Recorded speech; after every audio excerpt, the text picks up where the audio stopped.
Hey, what's up, Molina Mike? What's up, buddy? We made it to another episode, another week. How you doing, buddy? Ah, man, I'm excited. I finally got settled in a new house. So you see, I got some stuff around me here, getting my background set up. Even got some LED lights back there. Did you check that out? Yeah, you're by my style. I've had these bad boys up now for a few weeks, and the first thing he does the other day is put his on, and I'm like, Mr. Originality over here. I'm gonna have to call you Dominic Dunn because that's his move. You know? Oh, well, hey, what am I going to do? Hey, I'm Yeah. going to bring in the chat just to make sure that everybody can hear us and see us okay. I see Nick DeLeon's already in there chatting it up. What's up, Nick? Congratulations on a great Derby City, buddy. So, Mike, one of the things you and I were talking about with the episode today, what we wanted to talk about was this event that Matchroom does that's coming up, Premier League Pool. Last year it was called something different, Champions League Pool or something. Right. But I was like in love with this event last year. It was, I think, my favorite event of the whole year. Maybe because the format was so interesting. In fact, I don't even still understand the format. So Well, even as we were going back and forth before we go and hit the live button, and I said, Joey, we need to save it for the show because he's saying it's this way, I'm saying it's that way. Well, we're gonna get to the bottom of it today. yeah. So we are fortunate enough to have with us today Emily Frazer from Matchroom. So hey, Emily, how's it going? Oi, how you doing? Doing great. We started off talking about Premier League Pool. I know the players have been announced. You're probably running around like crazy over there getting ready. Tell us a little bit about kind of what's going on and where you are with Premier League Pool. Not gonna lie, nothing I'm doing right now is on Premier League Pool. Really? It's All right. That's good to know. I know.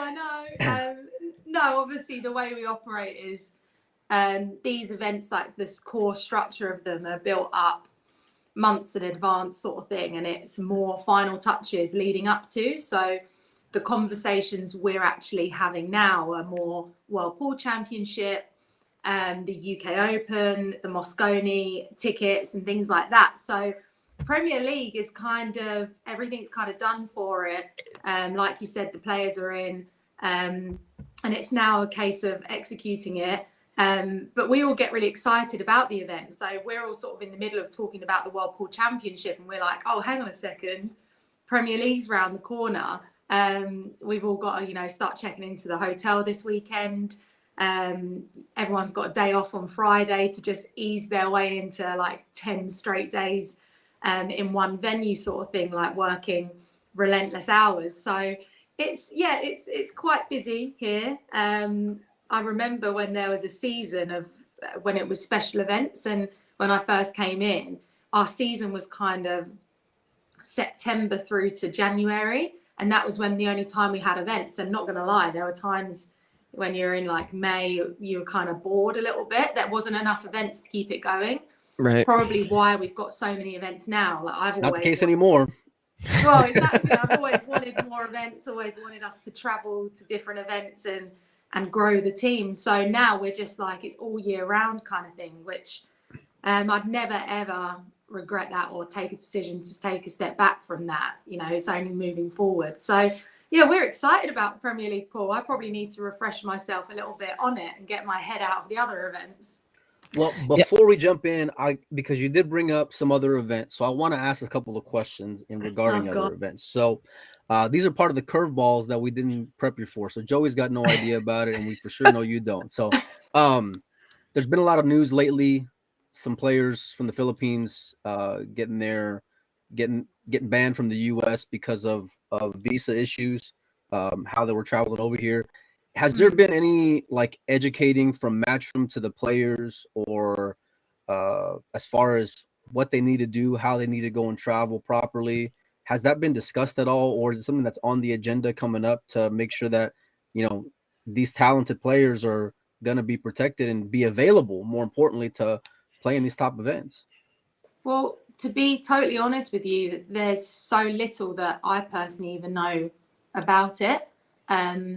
No one's reached out to us to ask for help, because, like I say, from our side, obviously we're a promoter at the end of the day, and the last thing we want is someone like Dennis or Colo to not be playing in the US Open, or for there to be issues like that. And it's horrible to sort of wake up and read all of these things that are coming through. Like it's horrible for the players. But to be totally honest with you, I don't know too much about it. I don't know what they've breached. I don't know what they're there on. It's not like I'm based in the US and I know all of the visa requirements for the US. You know, if they were being banned from the UK and it was from being here in the UK, then I would know a lot more about it. You know, when these players reach UK borders, they've got their invitation letters there. You know, Matchroom are a company and a promoter here, and we have a lot more, not control, but we have a lot more sway in what happens because it's our home country. In the UK. So in the UK. Right. Whereas in the US, I mean, it's totally different territory to me. I'm probably less in the know than what the actual player is. So, I mean, I'm more than happy to try and educate, to try and help, but I'm not going to spread gospel on things I don't know too much about. But I'm more than willing to try and look into it, to try and help. But like I said, it's not our system. The US system is obviously very different to the UK. So, I mean, I'm more than happy to try and educate, but all I can say to the players is, well, just don't break the rules. If you break the rules, you're going to get found out and you're going to get booted out. Don't break the rules. You've got to always tell the truth when it comes to things like this. You're not doing anything wrong if you're just open up front and abide by the rules. Adhere to what your visa is telling you to, and you shouldn't get kicked out. That's how little I know about the whole situation with the players. Yeah, it's unfortunate, definitely, you know, with what happened with James and Dennis. And I think even last year there were I think a completely different issue with Kachi getting to a few events, you know, with visas and things like that. And it would be nice if there was some overarching kind of group that could help these players, but that's not really your role. Your role is to promote tournaments. You know, you want these guys there, you know. Well, of course, but we all saw in the news all of the hassle that Djokovic went through with the Australian event, and to me that sparked not happiness or anything, that this happens throughout all of the sports. So someone like Djokovic, and he's a superstar. He's a top tennis player. Literally, he walks down your street, he walks down my street, walks down the office. Everyone knows him. Mm-hmm. And he's getting pulled on visa issues and COVID regulations. So these rules are strict and there's rules in place. So we have to adhere to them. You know, it doesn't matter who you are, but it's just horrible. I mean, the messages that Djokovic was getting, because he was stuck in his hotel room and the ordeal he had to go through. Like I would hate to have to go through that. And the same for Dennis and James, you know, them having to quarantine and to go through the ordeal and the experience of what they had to go through is horrible. No one would want to do that. So I feel for the players totally. I'm not sure what we can do as a promoter, but all I can say is read up on the rules and make sure you're adhering to them. Well, how much preparation, if any, is it to like get all those guys to be on the same page, to be in the UK at a certain time? Because you got Yap from Singapore, you got players from Albania, you got players from the US. I mean, you're dealing with regulations across the globe. How much of a pain in the you-know-what is it to deal with all that red tape? Well, I think the good thing about it is that now we've got the rankings, there's a lot more of a clearer structure to the event. So, I mean, anyone who can calculate 2 + 2 will have a good idea of, if you go on our website, we'll know who's in the Whirlpool Masters. So, if you look at all of that, I know that there's still 4 wild cards that would be in addition to the 20 on the top of the rankings. But you go along to that website, you can see who's fairly going to be into it. So the players should now be looking at that structure. They've got no excuse now. They should look at that structure and go, well, yeah, I'm ranked number 5 on the rankings. And so it's fairly straightforward for me to know that I'm going to be in this, this, and that. I mean, all of the criteria is all listed on our website. But one thing that we want to do more is to try and get the invitations out there sooner. I mean, there was no one kicking themselves more than me when I found out that we couldn't have Fedor in our Premier League pool. Because, of course we wanted him in it. And same as like Carlo Biardo. But, there's visas. They have to fly home and they have to go to certain embassies, and embassies aren't open on certain days. It is a palaver. And I felt it was made a lot tougher during COVID as well, because obviously there's so many travel restrictions. So I think all that we can expect to hope for now is things to get a little bit easier as the whole world opens up more. And also to just prepare as much as we can. Let's try and get those invites out sooner rather than later. Not to belabor this point, Emily, and then we'll move into the event, but there was a question in the feed here about, do you require work visas to compete in tournaments? You guys just put out the invitations, and then it's up to the players, right, as to what visa is most appropriate for them? Is that how it works? Yeah, it's up to the players, and the players relatively know, the regular players know what visas to apply for. It's not work visas. Because that's what the invitation comes in. They come on like a player visa. So they have that invitation there to say, Matchroom is a UK-based company. They pay our prize money. We pay our expenses or whatever, as long as it's all listed out to establish why they're in the country. That's all it is. You just need to explain why you're there, what you're doing there, and be honest about it. Yeah. So there are different visas, and I do think, some of the players who are regulars in our tournament are probably more savvied up than others. For sure. But I like to think our team here at Matchroom, we're very good with stuff like that. Look, we get phone calls at weekends. We get phone calls out of hours saying, what do we do on this form? How do we do this? I need to go to the, I remember I got I think 12 missed calls once. It was when there was all the problems in traveling, and Tyler Steyer and Margaret were stuck somewhere leading up to the Whirlpool Championship. And I woke up to loads of missed calls. Two of my team hadn't answered, so they've called me. And they said, I need an invitation letter now because we're going here. This is the only thing we can do. And literally, you're in bed, you load your laptop up and you quickly write one out and you send it over, because we're the ones that want them there. So I like to think we try and help out as much as we can, all of us. So we are there. It's just a case of more events. Everyone get used to it a little bit more. Well, I want to talk to you about a little bit about Derby City, kind of that first points event. But before we do, let's talk about Premier League pool. Okay. Last year, I mentioned this was my favorite event last year. And I think it's because it was just pool for like over a week. And I loved it, right? I would watch it, and I didn't understand the format at all times, but it was really cool. And even today, I seem to recall there was, a group of players, and then new players would come in, and new players would come in. And I still, when I think back to the format from last year, I'm still trying to figure out, was it an advantage to be in the first group and then get tons of play, or no, come in at the end and play there? Can you walk people through the format? Because I have a feeling that there's people who maybe last year didn't tune in. It wasn't on the normal cycle of events you guys have. So, if they purchased the zone in the United States, for example, for December and then cancel, they probably might not have renewed for, that event in the spring.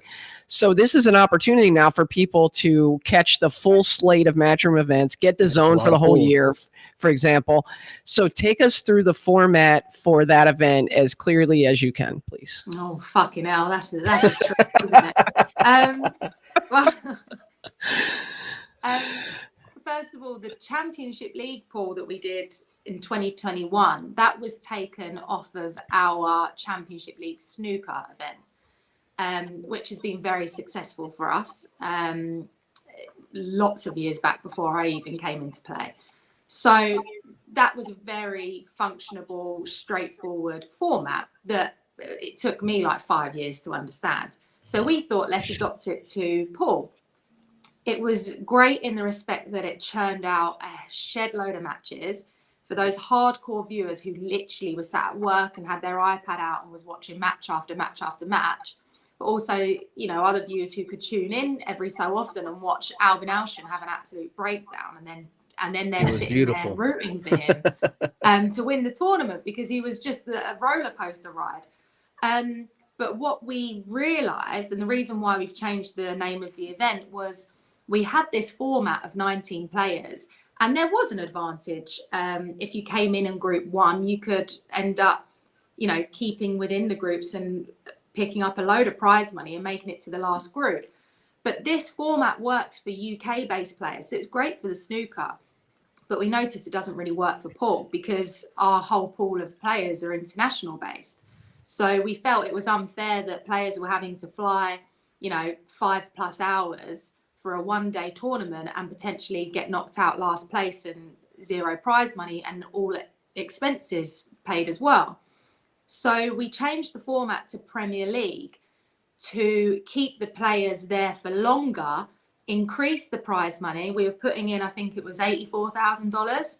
So we straight away increased the prize money to $100,000.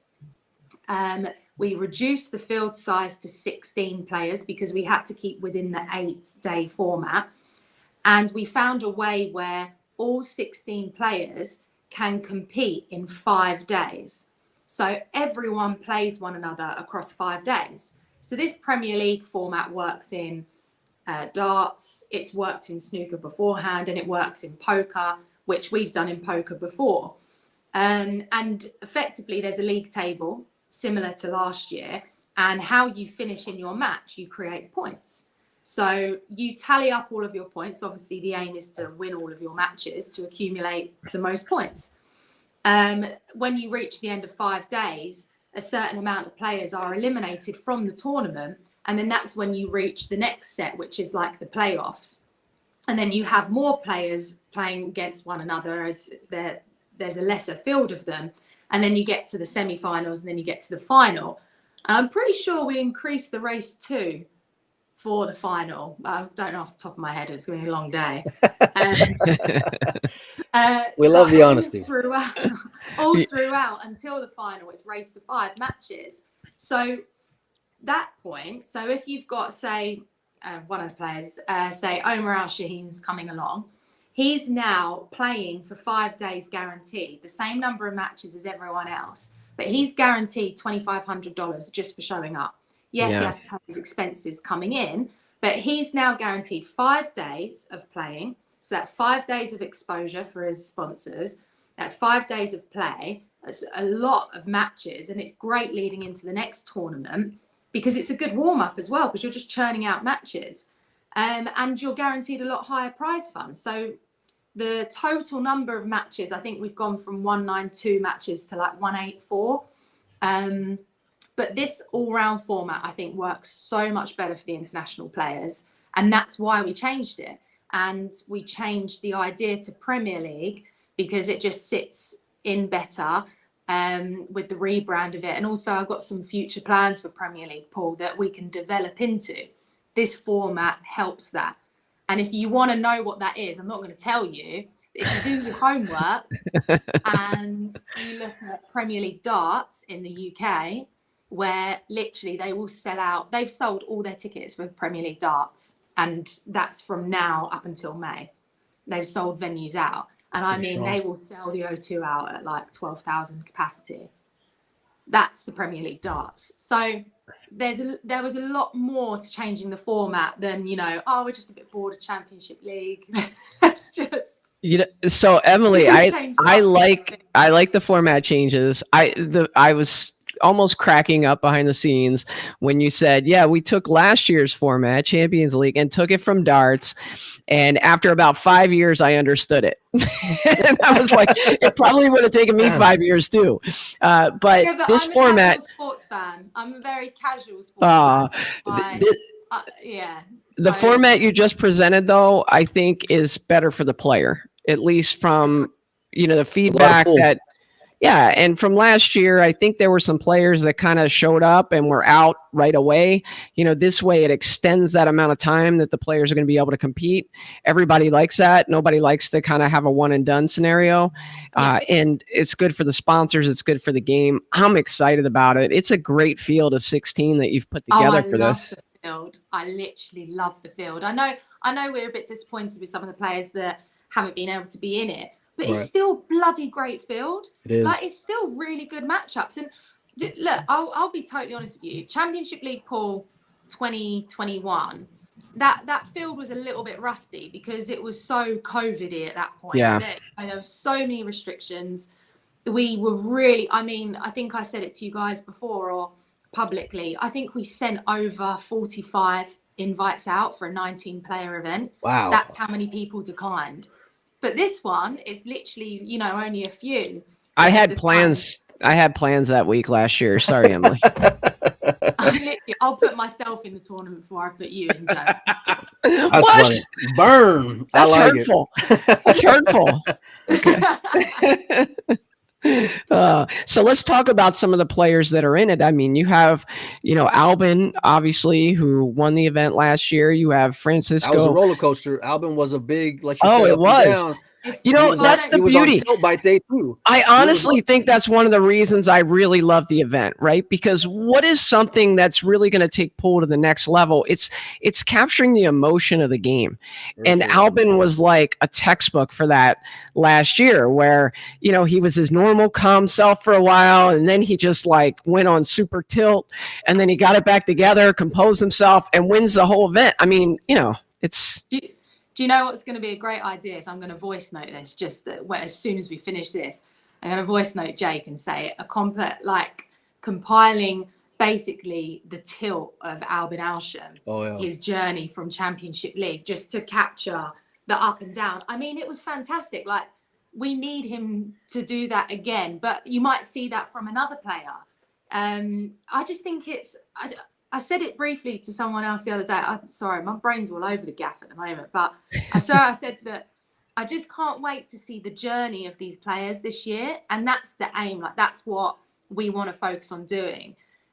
Our productions are top quality. Like, the events, the atmosphere. We've created so much. And we're now, selling more tickets. And we've got the players. Are we going to have fans? We're going to have fans in attendance. So we're opening back up, but now we need to show the journey of the players. We need to show how they're going to get there. We need to show the journey of the top 32. Francisco, he's now all of a sudden top of our rankings, the actual live rankings, and it's just showing that journey. And this is what we need to get across to everyone. We have fantastic characters in this game. There's so many, if everyone was like Fedor Gorst, it wouldn't be an entertainment factor, or it wouldn't be the sport to push forward. But then you can't have someone, you can't duplicate a Skylar Woodward because he's such an individual character. And there are so many different people that are like that. That's what's so beautiful about this game. And I just can't wait to get these people across because they're fantastic people for the sport. Yeah, well, I want to ask a few questions on top of some of these characters. Number one, because I know there was an adjustment after day 1, a lot of it to do with Albin. Is the time clock going to be in place from beginning? Yeah, look at those eyes. I can tell. All right. And number 2, are we going to have a second table? Yeah. A second table. Well, I think there was one last year, if I remember right, wasn't there? Yes. We changed the design of the arena a little bit. So you'll see just to give you a bigger perspective on it, the Championship League snooker finished the night before Championship League pool last year. And this is horrible, but everyone finished Championship League snooker at like 11 o'clock at night and then had to de-rig the tables, change all of the set branding and come in for pool the next day, longer hours. And then Albin decided to bloody take an hour on every shot for the first day, and there was nearly like a walkout. So there wasn't, because we didn't have a rig day, we literally put the tables in, the pool table, took the snooker tables out, put the pool tables in and changed the branding. So there was nothing really to do, like we couldn't do much, but now we're in a different area and it's on its own. we've opened it up a little bit so you can see the second table in the background, kind of like US Open vibe. But table I like 2 will be shown on Matchroom live.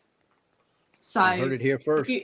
if you're in the US, you can watch table 1 through your DAZN subscription with commentary. And then table 2, so it's perfect. You have your DAZN up, you've got the comms for that, and then you've got your table 2, which is no commentary, but you just, obviously it's just very sort of basic footage of table 2 happening. But what we're going to try and do this year is, if you're watching the coverage of table 1, in between the racks, we switch to table 2 so you can see what the update is. But you're always going to be seeing, like, there's quite a lot of matches. So it's a case of, you know, picking your favorite matches to that day.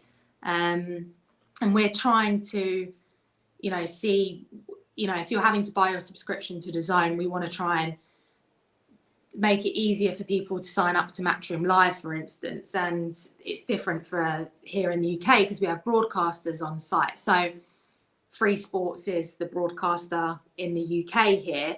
But it'll also be available on Facebook because Free Sports is a free-to-air channel. So there's so many, you know, aspects to it, but we do try and think probably too much more on an American side of things. We probably try and favor the US audience more than we do our own UK. Well, I tell you, if you ask the American fans, they wouldn't agree with you, Emily. No, they would say the conspiracy theorists that I've heard over the last 3 months are saying Emily's anti-USA. It's all I've heard. I literally would move to the USA. I love the US. Literally, it's like my second home. But I promise you, and I reassure you, that everything we do, which is actually probably a fault of ours, we try and base it too much around an American audience. So if what we're doing now isn't good enough, then could you imagine if we stepped our foot off the gas? Yeah, no kidding.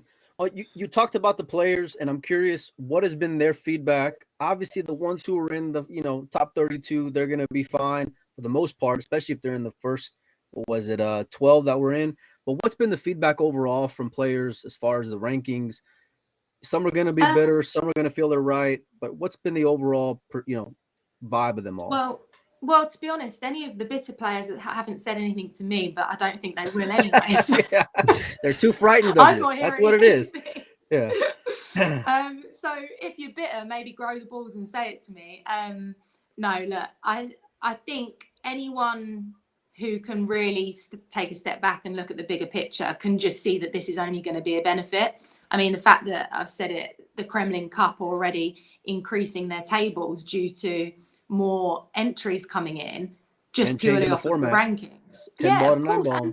And changing to 9-ball. I mean, there's so much more to it. And, you know, 2022 is the year of finding our feet, seeing how, you know, what's wrong with the ranking events that come into play, but what could they improve on? And then 2023 is how we implement it and how we improve, and how we kind of do it better.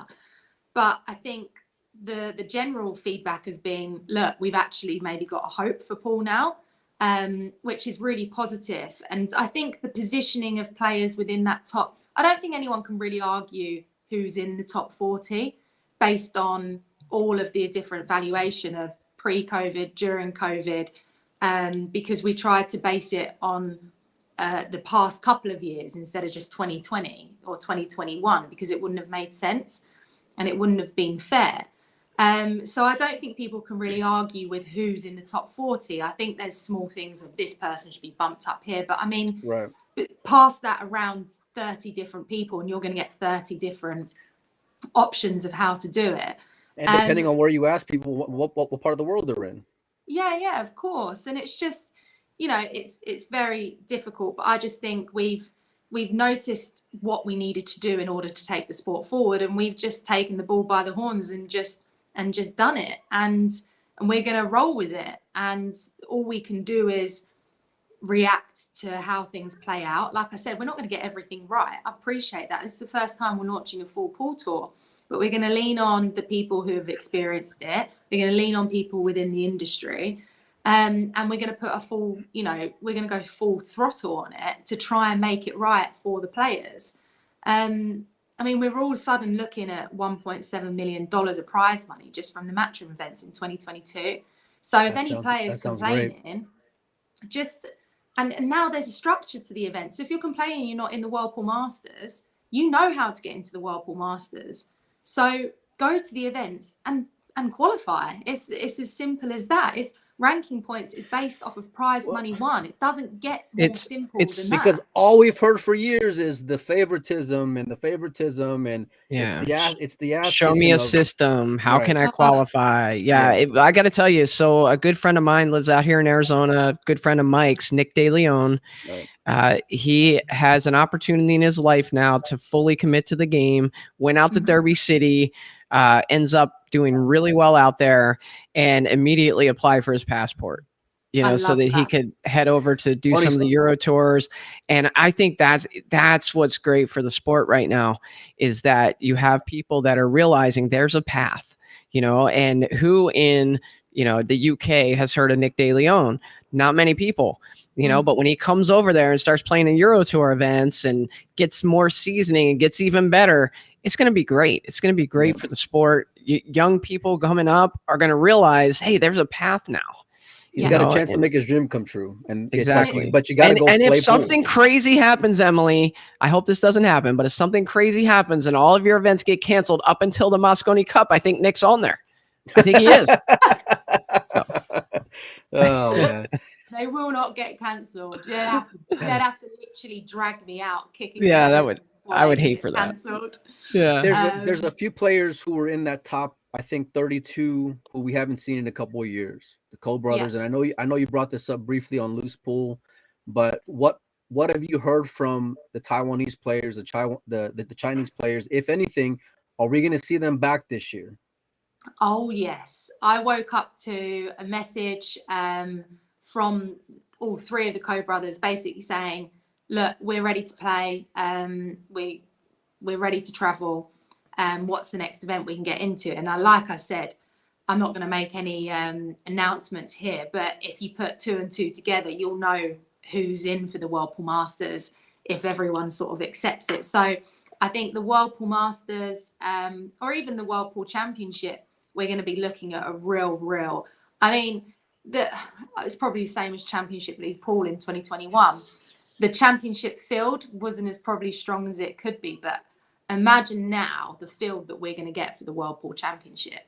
I mean, whoever wins this is going to be should be the ultimate champion. I mean, you look at the World Snooker events, for instance, and we've been looking at how they seed their players within their tournaments, because one thing that now we've created the ranking, we have to now be a lot more transparent about how we seed our players. And also being consistent with it across the different events. No doubt. And so the World Snooker events, they will seed the world number 1.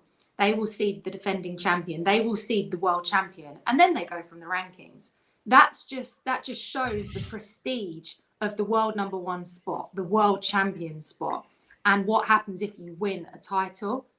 And so that's what should be on everyone's lips, sort of thing. And whoever goes ahead and wins the Whirlpool Masters or even this Premier League pool, you don't know who's going to win it because it's such a strong field. And this is what these events should be doing. It should be the best of the best. It should be 5-4 every time coming down to the crunch. And yes, the pockets should be tighter.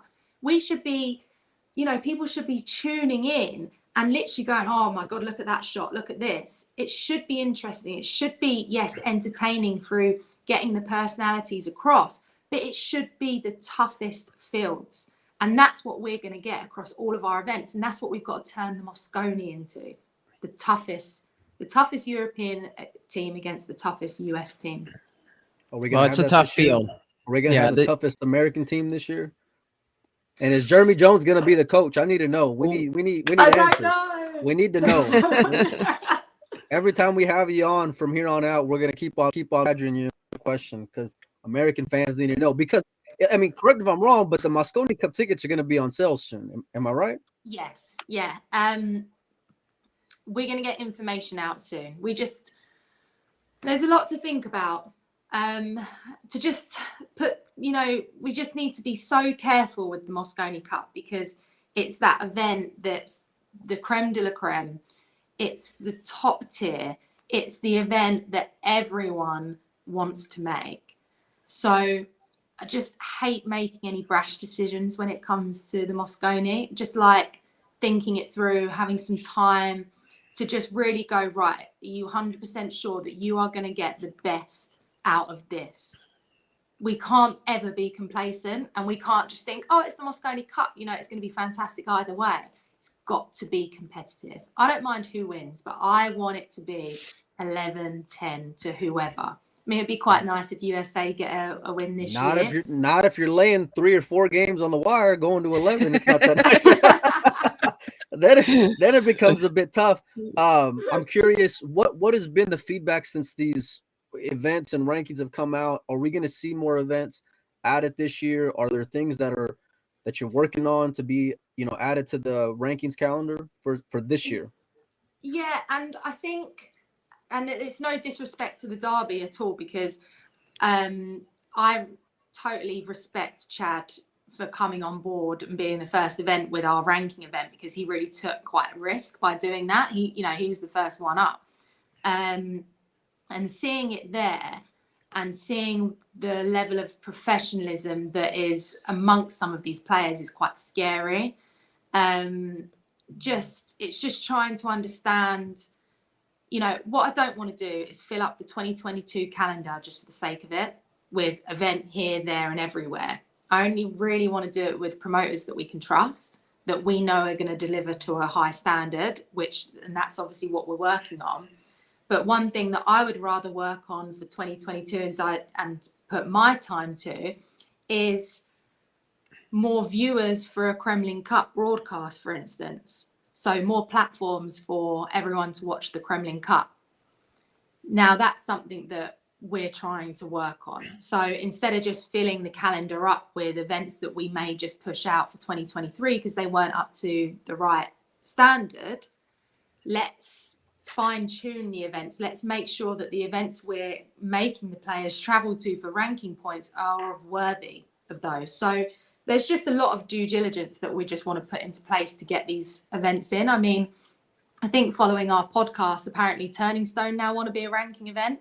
But even though apparently never wanted any partnership with Matchroom, so I don't know what that means. Yeah, we spoke about them building specifically. Relationships around here. Yeah, we did mention them specifically when we talked last time, as because there's not a ton of 9-ball tournaments in the United States anymore. A lot of people have switched over to 10-ball, and so stop switching. Come back to 9-ball. I'm telling you. Or the bar table.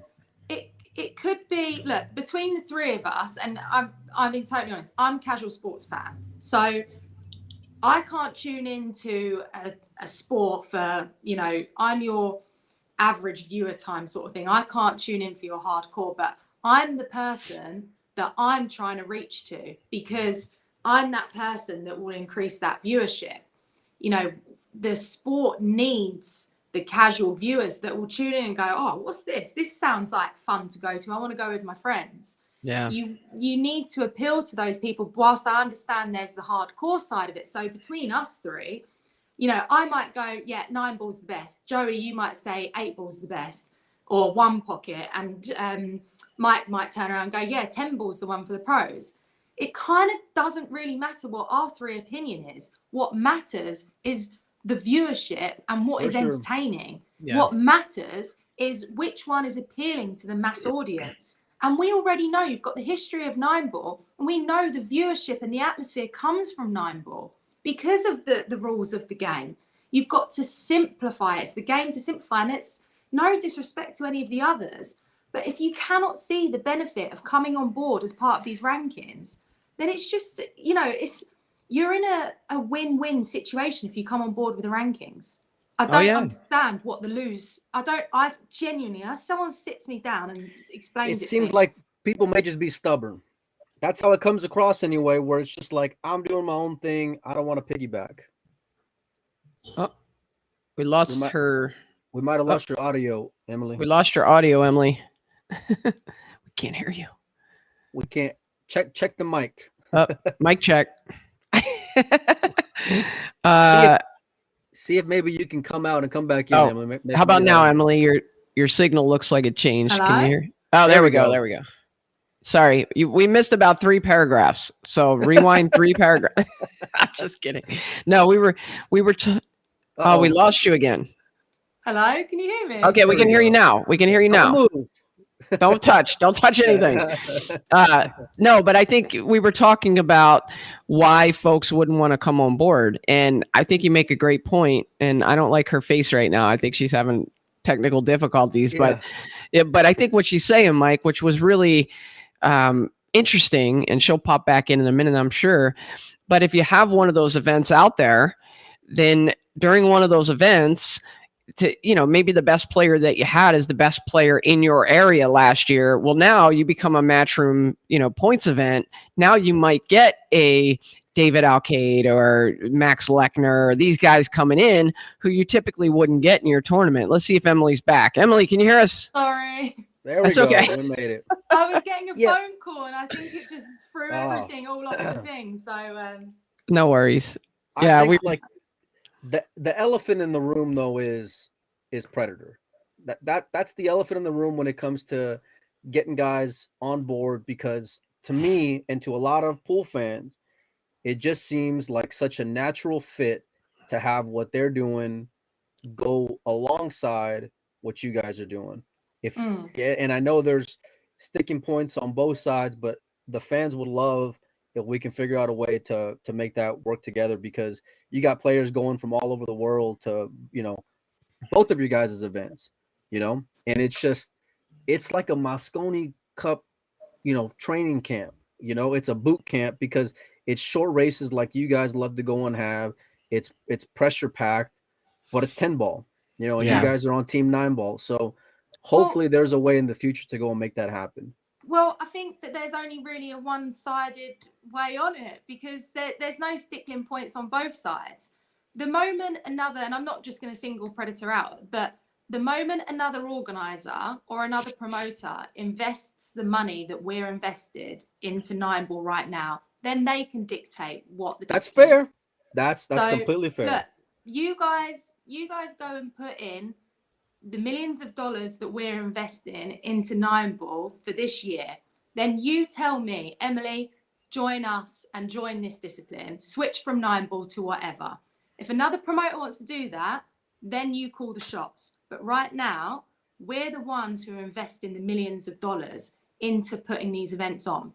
So we're saying it's 9 ball. You want to be a part of it, you're welcome. Whether, it doesn't matter who you are, as long as you fit the criteria, you're welcome. But if you don't, that's fine. It's no disrespect. You continue doing your own events, but you're going to be left behind. So, like I said, it's as easy as that. There's no stickling points on either side. It is. The sports coming together. The sports are coming together with promoters quite well, and it's if somehow or another, they would change their tune maybe after this season.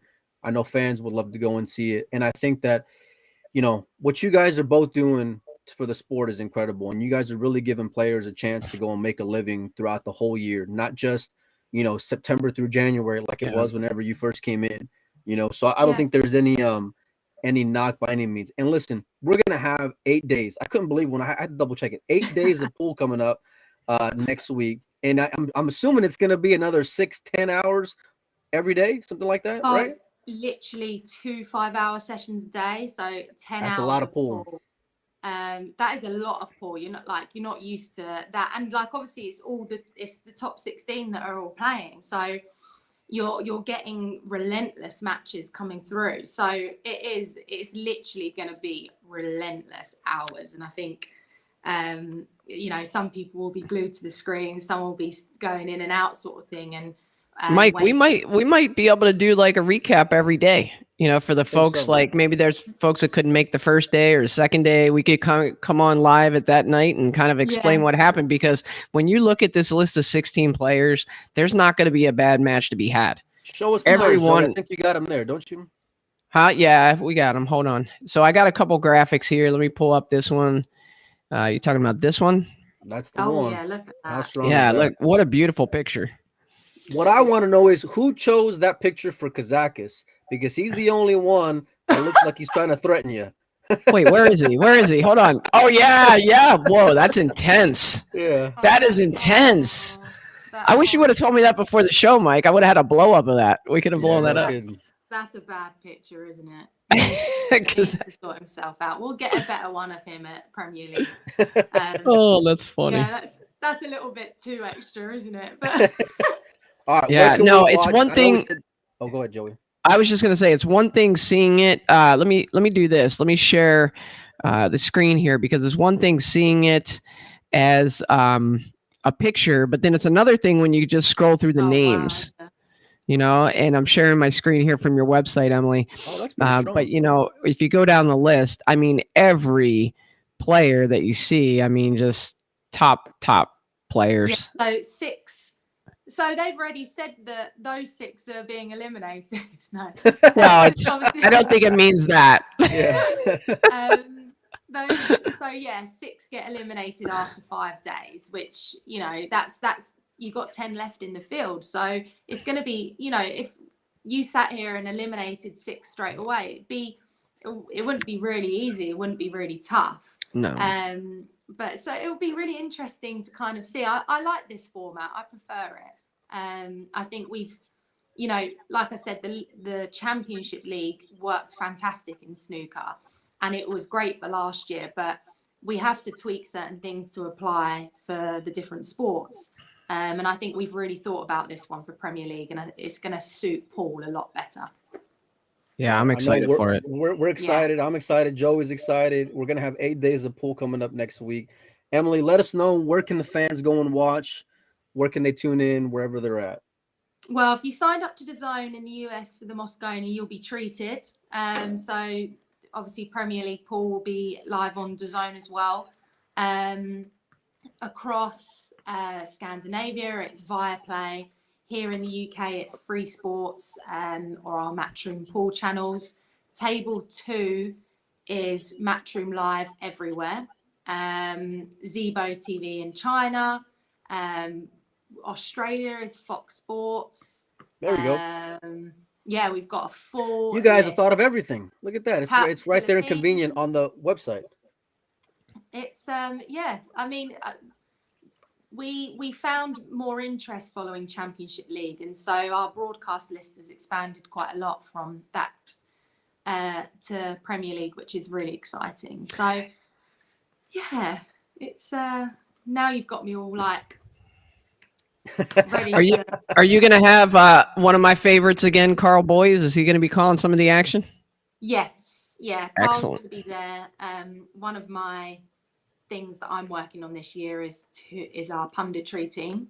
I want to make it more consistent because obviously the one thing we're looking at now is the 9-ball brand, how we increase our events and how we work on our 9-ball brand. So that's something that we're also trying to work on. That's only going to improve our production moving forward. Trying to listen to feedback that people say. And yeah, it's a huge opportunity there. If you look at every other sport, the pundit side of it is a huge piece that we just haven't had too much of in pool over the years. But you know, you have, if you turn on, you know, a sports channel, you can listen to hours and hours of people talking about the NFL or Premier League, you know, football as you call it, or soccer in the UK, and there's just tons of, you know, talking head shows. And I think, you know, there's a large opportunity for that with pool. Definitely. And I think that's what we're kind of offering.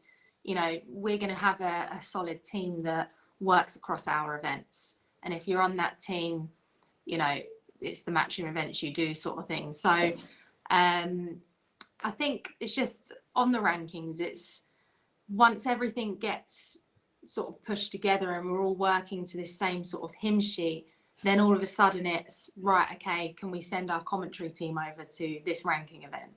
Which is all, you know, in the pipeline, and there are all these ideas that are going to evolve from this year and seeing who comes on board and things like that. But it's just, there's just so many opportunities with this, and that's why it is very, very exciting. That's why I just can't not see the benefit. So we'll just see what happens. It's only going to go up from here, really. Is the 4-inch pocket now, is that a standard for you guys across all events, or? Yes, except for our open fielded events. So it's just something different that we're kind of working on. But all of the invite only events are going to be 4-inch pockets. Yeah. Okay. I like that. Uh-oh. I like it for sure. And the fans like it because it takes it takes the average shot and makes it exciting. Because that was one thing that I really enjoyed when it came to the Masters. It was no out was a guaranteed because they had to bear down. And if they took it for granted, it was going to show. And it helped build the excitement. So, yeah, there's Jason. He's the man of the hour right now. I mean, there's so many Europeans that are the man of the hour. Federer, Filler, Ruiz, Jason. Just got a funny feeling about, and I'm not just saying this because he's here, I'll say it to him, but I just got this funny feeling about Jason for this year. I just think he excels in our Matchroom events, but there's like a new level of maturity or determination from him. Focus. Yeah, and I feel like he's kind of really going to go into beast mode this year, and I wouldn't if I was playing against him, I would be shitting myself. Like, I wouldn't take my foot off the gas. Seeing how red up he was. His personality is exactly what Poole needs to, because he's got excitement about him whenever he's on TV. He is not bland. He's not boring. He embraces it. The pressure doesn't go and rattle him. He'll go and pump out his chest, and he's made to be on that stage without a doubt. And Emily, I agree with what you said 100%. There's just something different in his eyes right now. And, living through it, being out here in Arizona, Scott Frost, professional pool player out here, opened a pool room.